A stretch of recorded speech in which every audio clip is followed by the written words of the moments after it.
जय गुरु जी। गुरु जी के चरणों में कोटि कोटि प्रणाम। आई हुई सभी संगत को प्रणाम। और आप सबका बहुत बहुत स्वागत है गुरु जी के सत्संग में।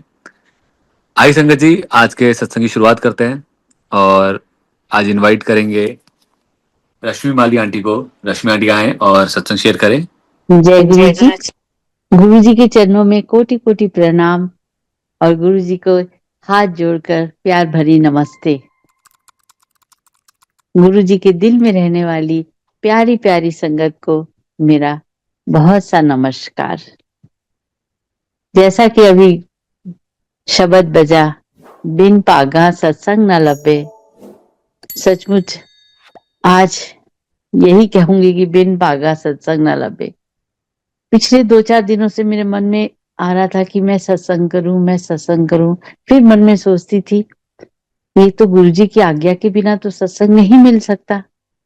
जब गुरुजी चाहेंगे तभी सत्संग होगा। और देखिए, आज बड़े मंदिर से फोन आ गया और मुझे सत्संग करने का मौका मिल गया।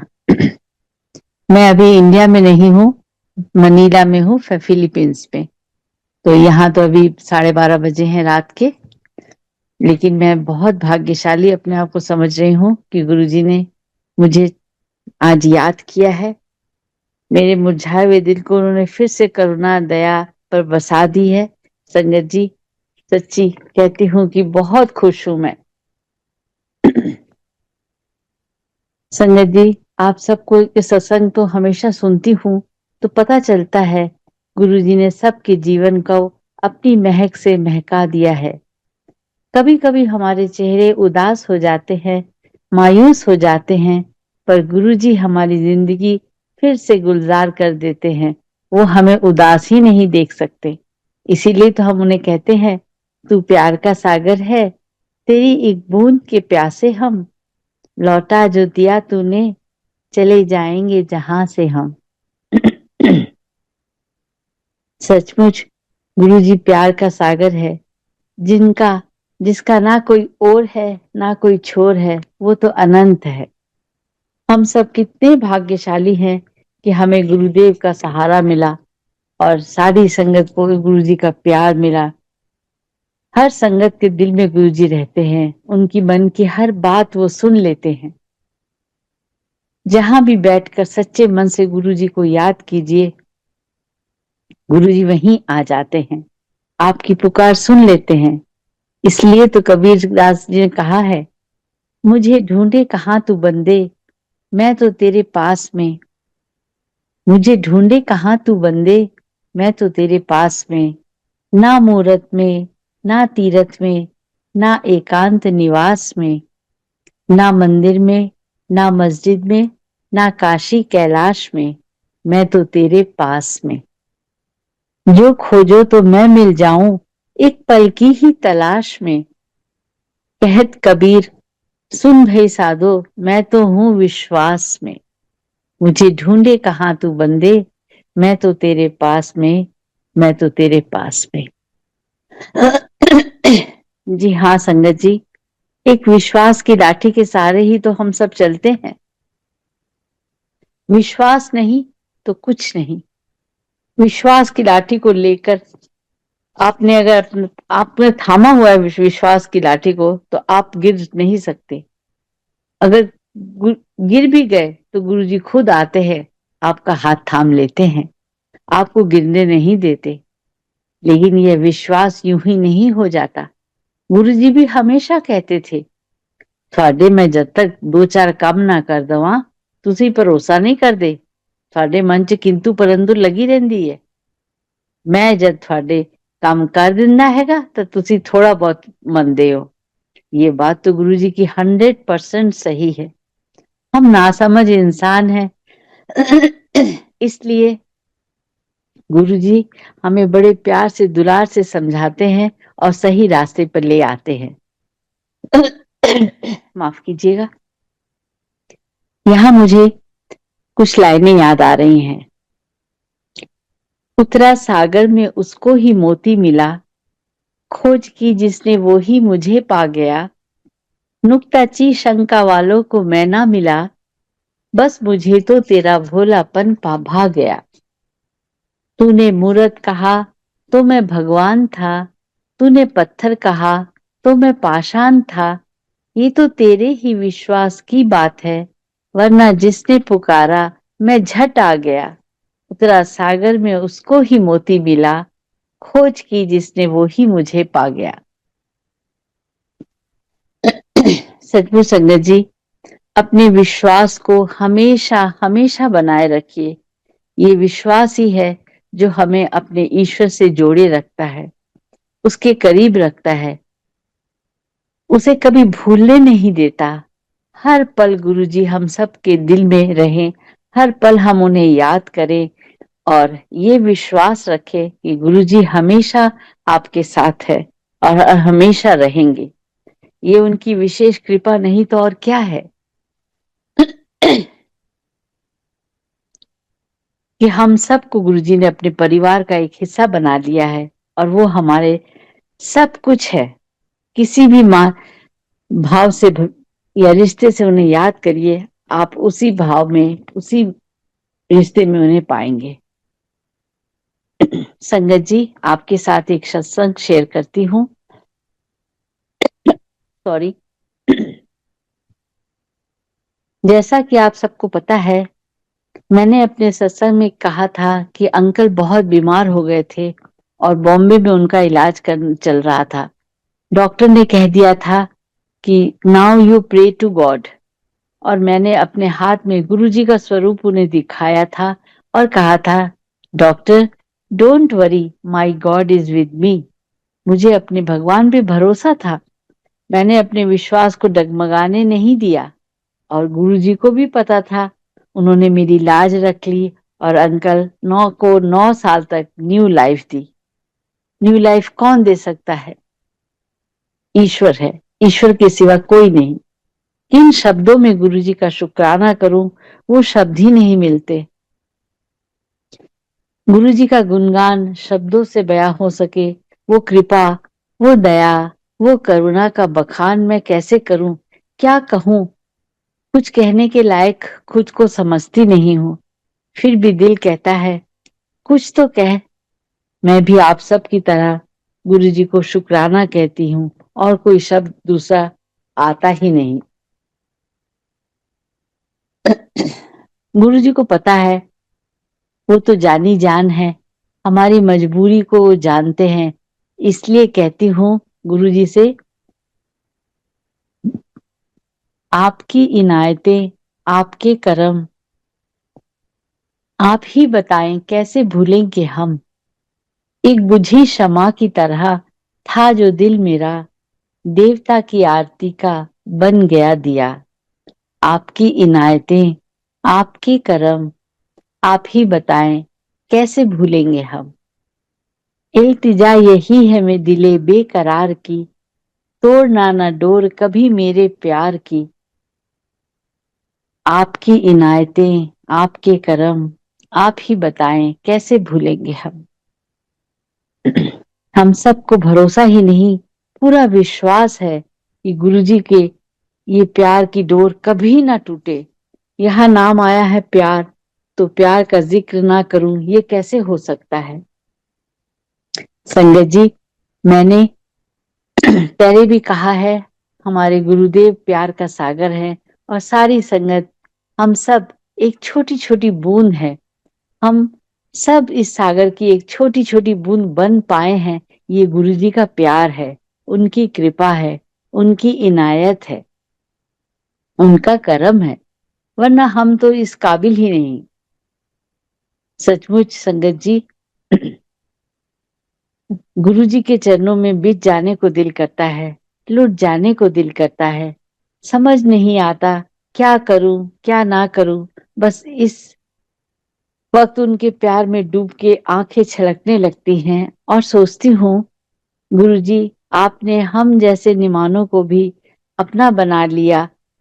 हम तो किसी काबिल ही नहीं थे। आपकी ही कृपा है, आपकी ही करुणा है कि हम बड़े गर्व गर्व से कह पाते हैं कि आप हमारे हो और हम आपके हैं।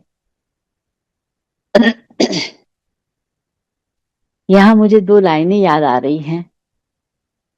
हे प्रभु, दिल के मंदिर में है तू, सागर की लहरों में, कोयल के गानों में, जहां देखूं तू ही तू, जहां देखूं तू ही तू। संगत जी, गुरु जी कहाँ नहीं है, कन कन में समाये हुए हैं। बस अपने मन के मंदिर में उन्हें बिठा कर रखिए। संगत जी, अब मैं आपको अपना एक सत्संग सुनाती हूँ। इसमें भी आपको गुरुदेव की लीला नजर आएगी। जब हमने वरना कार खरीदी तो मैं गाड़ी लेकर गुरुजी के पास गई और गुरुजी के हाथ में चाबी देकर मैंने कहा, गुरुजी, आपकी कार की चाबी है। गुरुजी ने बड़े प्यार से चाबी हाथ में ली और कुछ देर हाथ में ही रखी और फिर मुझे दे दी। मैंने उन्हें प्रणाम किया और जहां जगह मिली वहां जाकर बैठ गई। लंगर खा के घर वापस लौट गई। इस तरह दिन बीतते गए। एक दिन सुबह ड्राइवर चाबी मांगने आया तो मैंने उससे कहा, कल तो तुमने मुझे चाबी नहीं दी, अपने घर जाकर देखो। उसकी फैमिली हमारे गैराज में रहती थी। वो घर गया, बहुत ढूंढा, चाबी नहीं मिली। मैंने भी अपने घर में ढूंढा लेकिन नाकामी ही मिली। 10 बजे मुझे ओल्ड एज होम जाना था। मैंने उसे डुप्लीकेट चाबी दी और आश्रम गई। इस तरह 8-10 दिन बीत गए। मन ही मन में परेशान थी, बहुत हो रही थी, चाबी खो गई थी। 10 दिन हो गए। 10वें दिन जब मैं आश्रम जा रही थी, मन गाड़ी में बैठे बैठे ही मन में सोच रही थी कि ये तो वो चाबी थी जिसे गुरुजी ने अपने हाथ में लिया था। वो चाबी कैसे खो सकती है? बस यही सब सोच विचार कर रही थी और आश्रम आ गया और मैं अंदर चली गई। जब आश्रम से बाहर आई तो ड्राइवर ने कहा, मेम साहब, चाबी मिल गई। मैंने देखा सचमुच उसके हाथ में वही चाबी थी जो खो गई थी। मैं बहुत खुश हो गई और हैरान भी। मैंने उससे पूछा, ये चाबी कहाँ से मिली? तब उसने कहा कि मेम साहब, आगे वाली सीट के नीचे मिली। मैं बिल्कुल हैरान थी। मैंने उससे पूछा, क्या तुम गाड़ी रोज साफ नहीं करते? तो उसने कहा, मेम साहब, मैं गाड़ी तो रोज साफ करता हूँ, लेकिन पता नहीं आज ये कहाँ से मिल गई। मैंने उससे कहा, आगे से ध्यान से काम किया करो। और इस तरह गुरुजी ने चाबी, वो खोई हुई चाबी, मुझे गुरुजी की ही कृपा से मिल गई। 10 दिन से मिल नहीं रही थी, उनकी कृपा हुई तो मिल गई। इसी तरह मेरे अंकल जब बीमार हो गए थे, हम उन्हें बॉम्बे लेकर गए थे। वहां भी ऐसा ही कुछ हुआ। शाम को जब मैं घर वापस लौट रही थी तो अंकल ने कहा, कल मेरे लिए थोड़े से काले चने उबाल कर लेके आना, मेरा खाने का दिल कर रहा है। मैंने कहा ठीक है।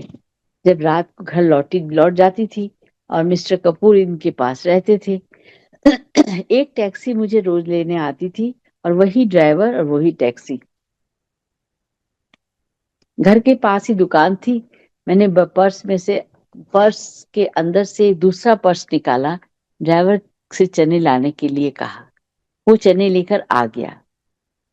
मैंने पर्स में वापस पैसे डालकर बड़े पर्स में वो छोटा पर्स रखना भूल गई, सीट पर ही रख दिया। संगत जी, उस पर्स में सभी इंपॉर्टेंट पेपर्स थे, 20,000 रुपीज थे, एरोप्लेन की ओपन टिकट भी थी। घर आया और मैं बड़ा पर्स लेके, चने लेके उतर गई और वो ड्राइवर भी चला गया। नेक्स्ट डे जब हॉस्पिटल जाने के लिए तैयार हो गई तो मुझे अपना पर्स बड़ा हल्का लगा। मैंने खोला तो उसमें वो छोटा वाला पर्स तो नहीं था। मैं हैरान थी। मुझे लगा शायद उसकी बाई ने निकाल ना लिया हो। मैंने उससे पूछा, क्या तुमने मेरा पर्स देखा है? उसने कहा, नहीं। एक तो अंकल के कारण मन बहुत परेशान था, उस पर ये पर्स खो गया। जब ड्राइवर आया तो मैंने उससे पूछा, मैंने उस पर्स का जिक्र किया तो उसने कहा, टैक्सी स्टैंड में मैं टैक्सी खड़ी करके चला गया था, मुझे नहीं मालूम कि बाद में क्या हुआ। सुबह एक लड़का आता है, टैक्सियों को साफ करता है। वो जब आएगा तो मैं उससे फोन करके पूछूंगा। मैंने अंकल से इस बात का जिक्र नहीं किया। आईसीयू से बाहर आकर मिस्टर कपूर से कहा कि आप भी एक बार टैक्सी ड्राइवर से पूछिएगा। कपूर साहब नीचे गए और टैक्सी ड्राइवर से पर्स के बारे में पूछा। उसने कहा, मैं आपके सामने उस लड़के से बात करता हूँ जो गाड़ी साफ करता है। ड्राइवर ने जब उससे बात की तो उसने कहा कि हाँ, मुझे सुबह एक पर्स मिला है और वो पर्स उसने आगे वाली सीट के नीचे रखा है। अगर कोई पूछेगा तो दे दूंगा और नहीं पूछेगा तो मैं रख लूंगा। जब ड्राइवर आगे वाली सीट के नीचे देखा ड्राइवर ने तो पर्स पड़ा था और इस तरह मेरा पर्स मुझे मिल गया। मैं कितनी परेशान हो रही थी ये आप सब समझ सकते हैं। यहाँ मैं कहूंगी, हर मुश्किल आसान, मिले जब गुरु से ज्ञान, तेरा गुरु ही है भगवान, तू कर ले गुरु का ध्यान। और संगत जी, इस तरह हर मोड़ पे गुरुजी ने अपनी संगत की पुकार सुनी है, हम सबकी मुश्किलें आसान की हैं और हमें खुशियां दी हैं। गुरुजी पे वारी जाने को दिल करता है, उन पर खुद को न्यौछावर करने का दिल करता है। एक सत्संग आपके साथ शेयर करती हूँ।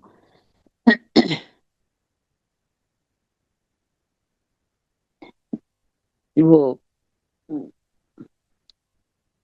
मैं जब गुरुजी के पैर जब गुरुजी आज्ञा देते थे तो मैं उनके चरणों की सेवा करती थी। जब भी जाती थी बस मन में यही होता था कि कब गुरुजी मुझे बुला लेंगे और कब उनकी सेवा करने का मौका मिलेगा। और सचमुच गुरुजी की ये दया रही है, बहुत कृपा रही है उनकी कि वो मुझे जब चाहे, उनका जब दिल करता था वो जरूर बुला लेते थे। और मैं भी बस एक पागल की तरह वहां जाती, गुरुजी के पास जाके उनके चरणों में बैठ के उस पल को मैं आज भी याद करती हूँ तो सच्ची रोंगटे खड़े हो जाते हैं कि हम भगवान के पास थे, भगवान के चरणों की सेवा कर रहे थे।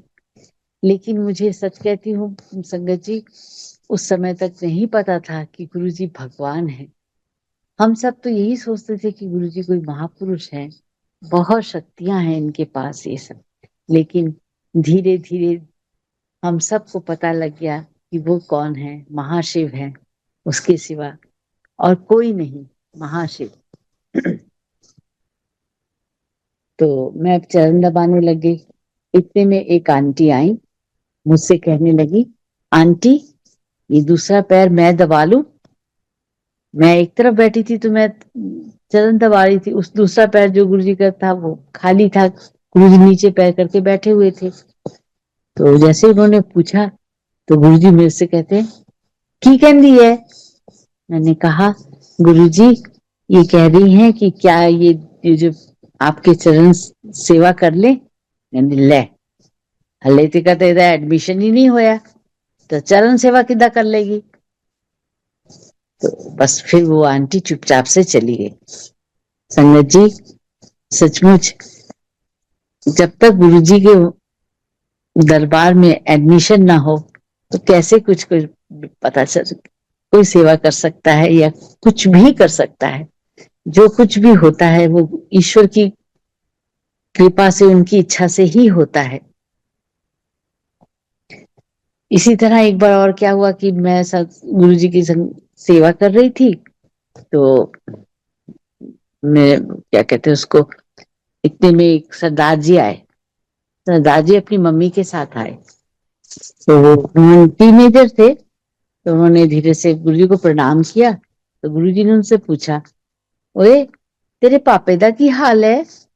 कहना, गुरुजी पापा जी बिल्कुल ठीक है। कहते, अच्छा ठीक है तो फिर ठीक है। फिर नेक्स्ट थर्सडे फिर जब गुरुजी के पास वो आए, मैं भी वहीं पे गुरुजी के चरणों की सेवा कर रही थी। फिर गुरुजी ने उससे पूछा, ओए तेरे पापे दा की हाल है, कोई खबर लाओ दी। तो वो लड़का कहने लगा, हाँ गुरुजी पापा जी दा फोन आया सी, पापा जी बिल्कुल ठीक है। कहते ठीक है, तो फिर ठीक है, वो फिर चला गया। नेक्स्ट थर्ड टाइम जब वो आया, गुरुजी को प्रणाम किया, गुरुजी ने फिर वही क्वेश्चन पूछा उससे, ओए तेरे पापे दा की हाल है? तो वो धीरे से गुरुजी के पास आया और कहने लगा, गुरुजी पापा जी ने ना दूजा ब्याह करा लिया हैगा। उसके पापा दुबई में रहते थे और ये मम्मी और अपना बेटा दिल्ली में रहते थे।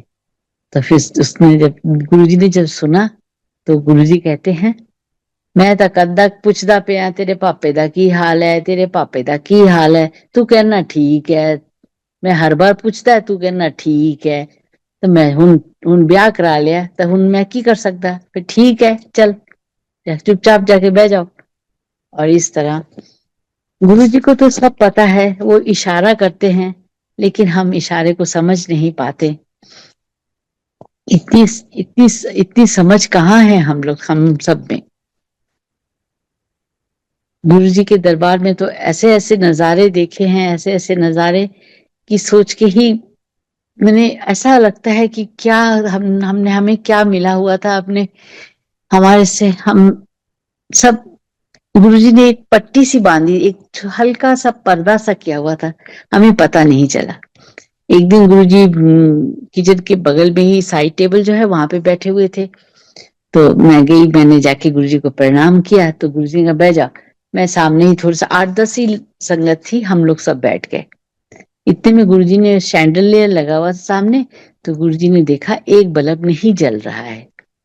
तो गुरु सिंगला अंकल भी वहीं खड़े हुए थे। तो गुरुजी ने उनसे पूछा, ये एक बल्ब जलता नहीं है?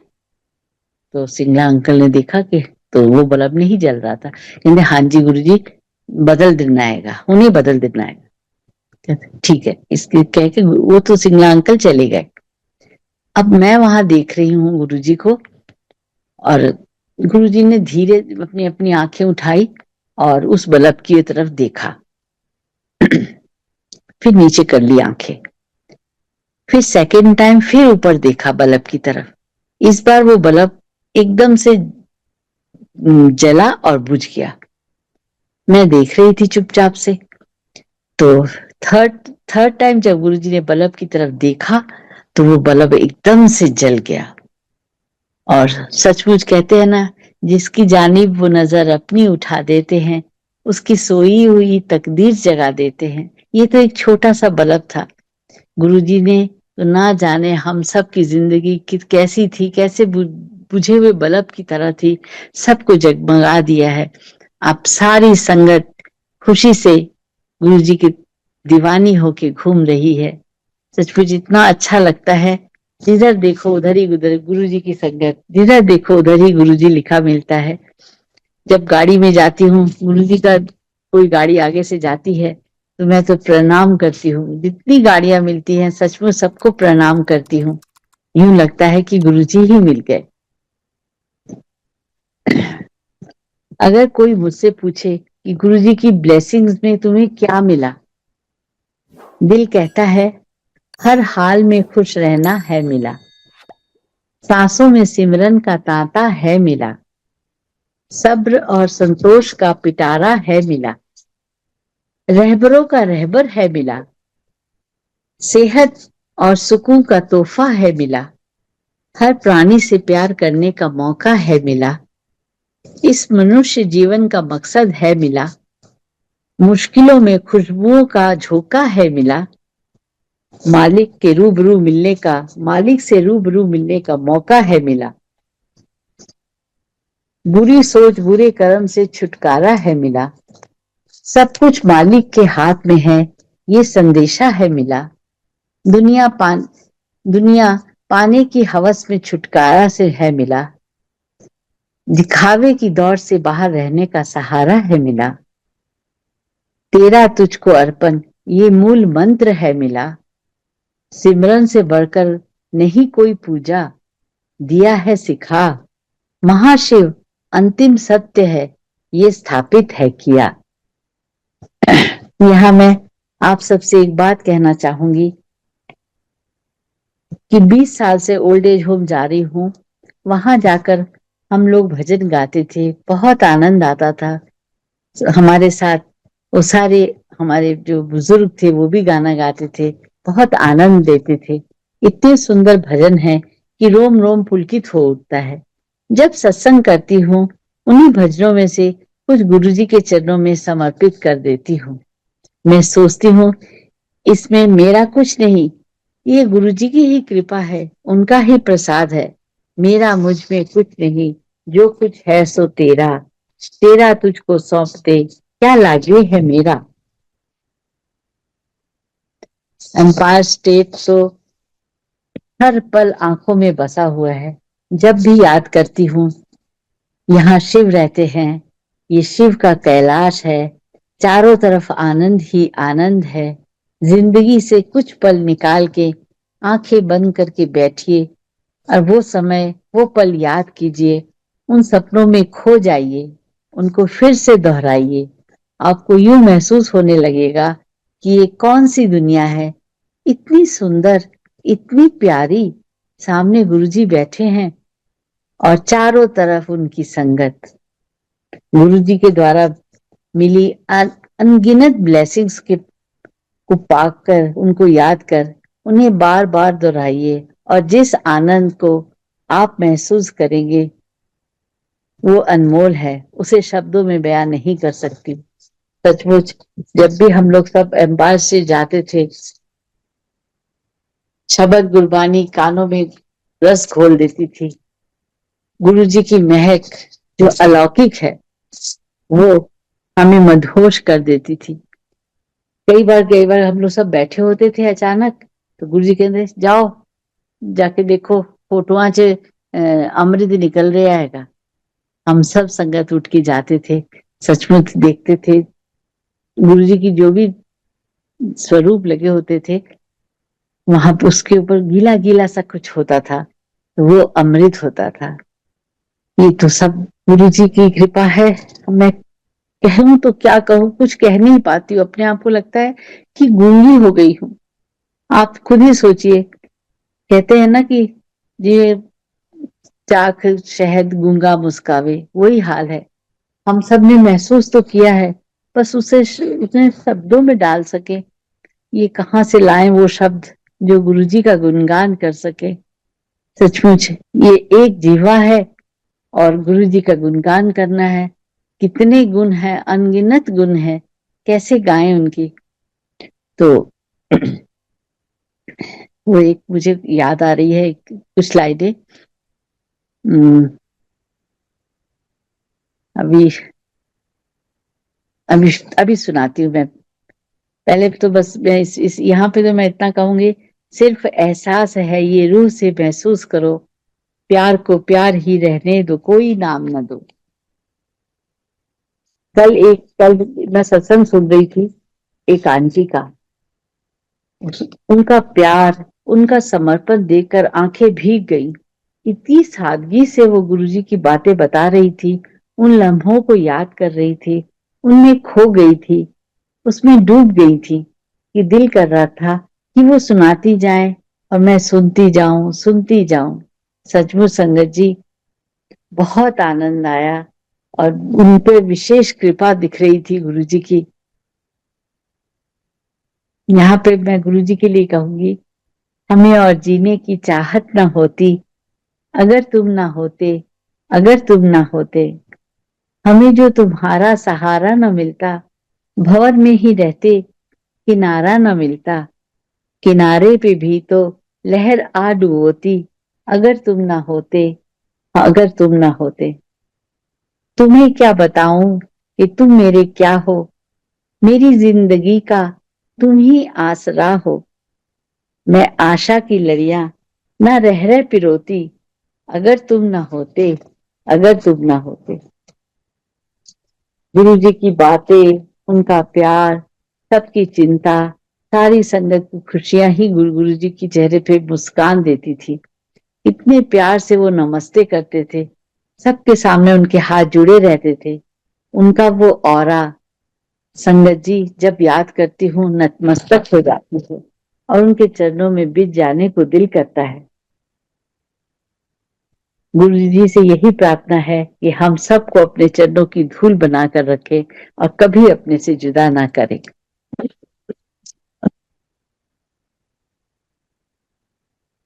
अब आपको मैं एक सत्संग सुनाती हूँ अपना।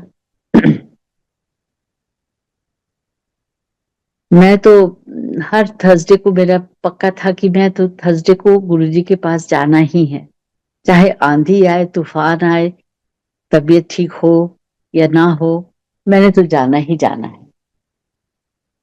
उस दिन क्या हुआ कि मेरी तबीयत थोड़ी सी ठीक नहीं थी, बुखार था। तो अंकल आए ऑफिस से, कह ले सुनो, आज गुरुजी के पास जाने की कोई जरूरत नहीं है, तुमको बुखार है। मैंने कहा बुखार है तो क्या हुआ, वहां जाऊंगी, गुरुजी को देखूंगी, गुरुजी के प्रसाद देंगे वो खाऊंगी, फिर लंगर खाऊंगी और ठीक हो जाऊंगी। कहते तुम्हारा तो दिमाग खराब हो गया है, एक दिन अगर नहीं जाओगी तो क्या हो जाएगा, मर जाओगी क्या। मैंने कहा आपको नहीं पता, मैं बिल्कुल ऐसा ही लग रहा है कि मैं मर जाऊंगी। कहते ठीक है फिर मैं भी चलता हूँ तुम्हारे साथ। मैंने कहा चलना है तो आपकी मर्जी।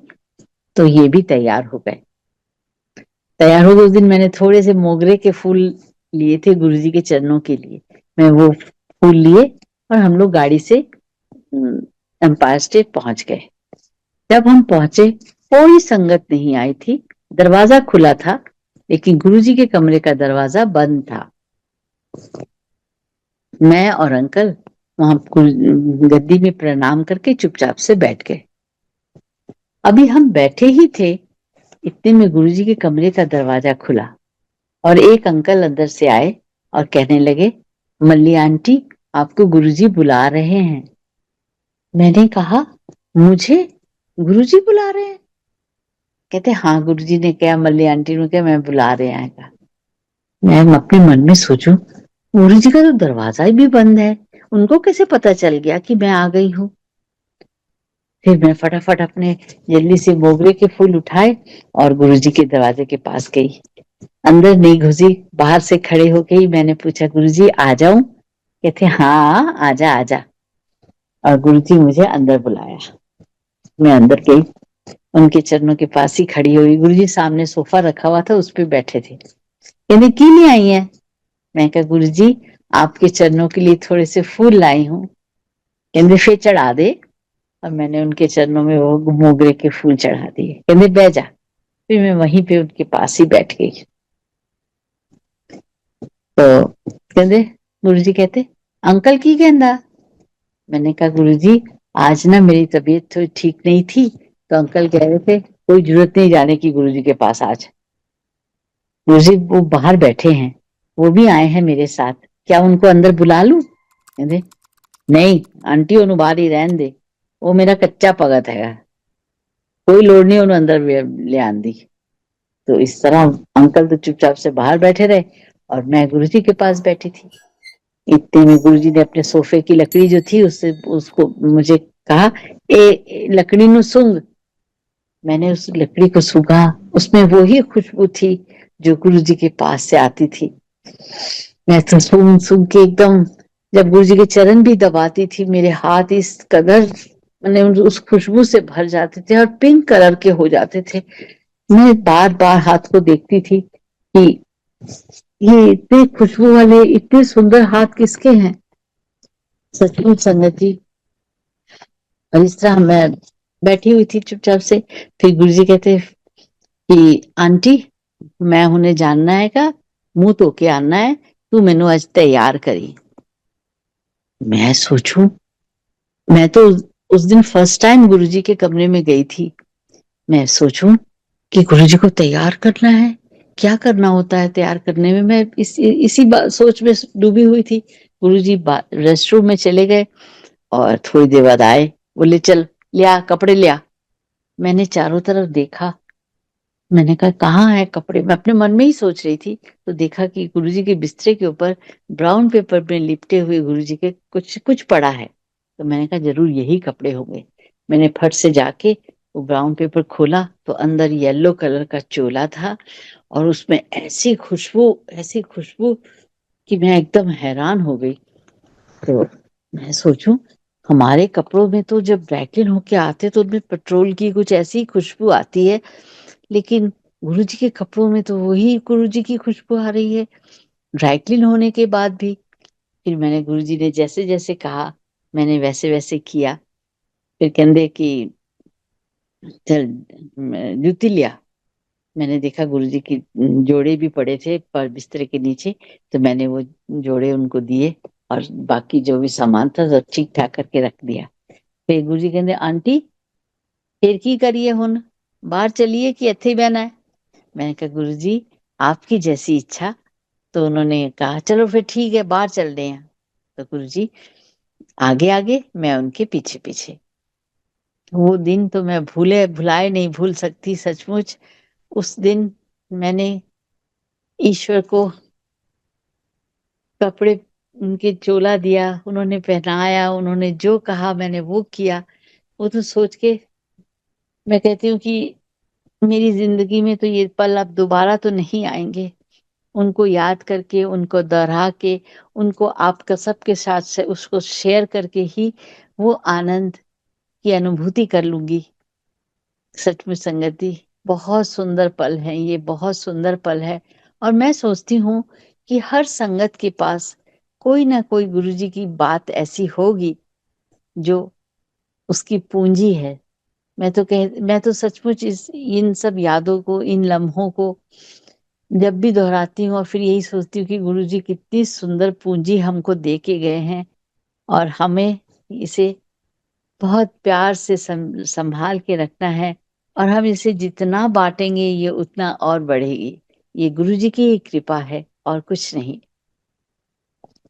तो हम लोग जाके बैठ गए। थोड़ी देर बाद गुरुजी ने मैं बैठी हुई थी, तो मेरे अंकल कहते गुरुजी ने ना अपने दोनों पैर ऊपर करे हुए थे। गद्दी पे पैर ऊपर करके बैठे हुए थे। तो अंकल कहते हैं, मेरा दिल कर रहा है गुरुजी का पैर ना नीचे लगा रख दूँ। मैंने कहा क्या कह रहे चुप करो। तो इतने में गुरुजी को सब पता है, वो तो जानी जान है। मेरी तरफ देख के गुरुजी कहते हाँ की कहंदा है अंकल। मैं तो अब झूठ तो बोल नहीं सकती।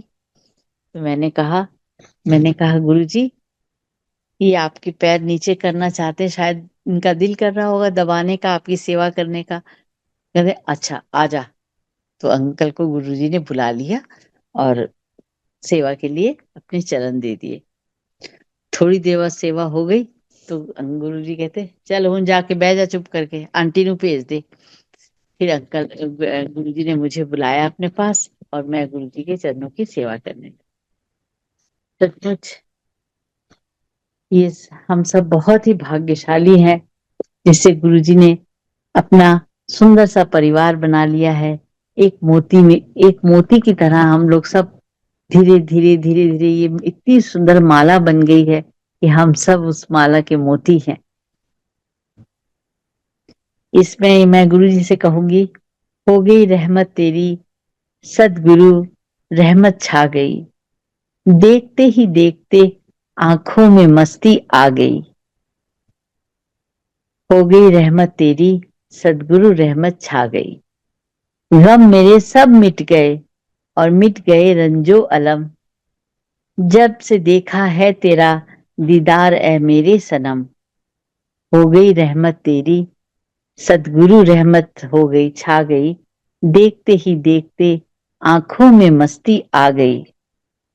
अब तो जीना है यहाँ जहाँ में बस तेरा ही नाम ले। आज आ नैनों के सदके मुझको सद्गुरु थाम ले। हो गई रहमत तेरी, सद्गुरु दे रहमत छा गई। देखते ही देखते आँखों में मस्ती आ गई। संजय जी एक दर्शन मैंने एक बार मैंने गुरुजी को ना थ्री व्हीलर में जाते हुए देखा था सपने में दर्शन। और गुरुजी को पता था मैंने क्या देखा है। जब थर्सडे को गुरुजी के पास गई, उन्हें प्रणाम करके बैठ गई।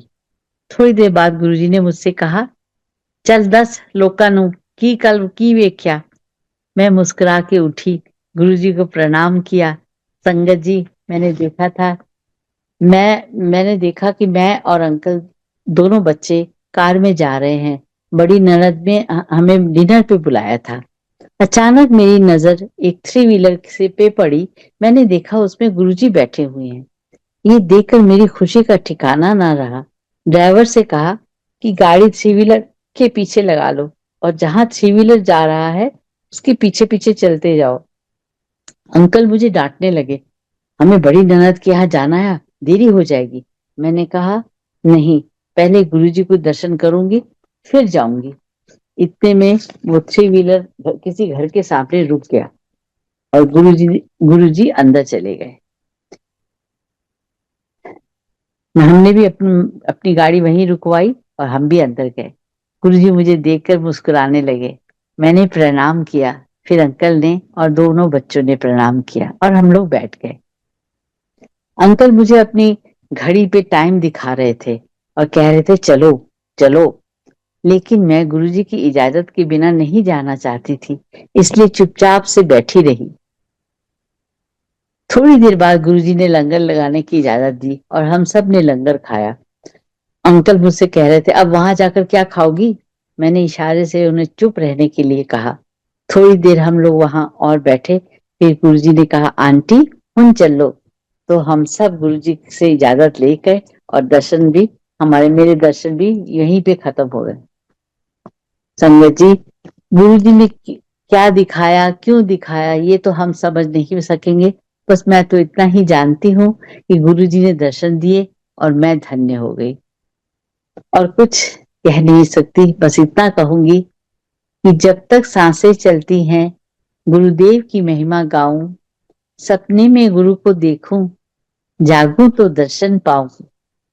मेरे मन का रूप दिखाए मुझे गुरु चरणों का दर्पण, गुरुदेव की छाया हो तो टूटे पापों का बंधन। गुरुदेव की महिमा समझूं और दुनिया को समझाऊं, सपने में गुरु को देखूं, जागूं तो दर्शन पाऊं। जब तक सांसें चलती हैं गुरुदेव की महिमा गाऊं, सपने में गुरु को देखूं, जागूं तो दर्शन पाऊं। इस तरह कभी कभी गुरुजी हमें मजाक में कहते थे,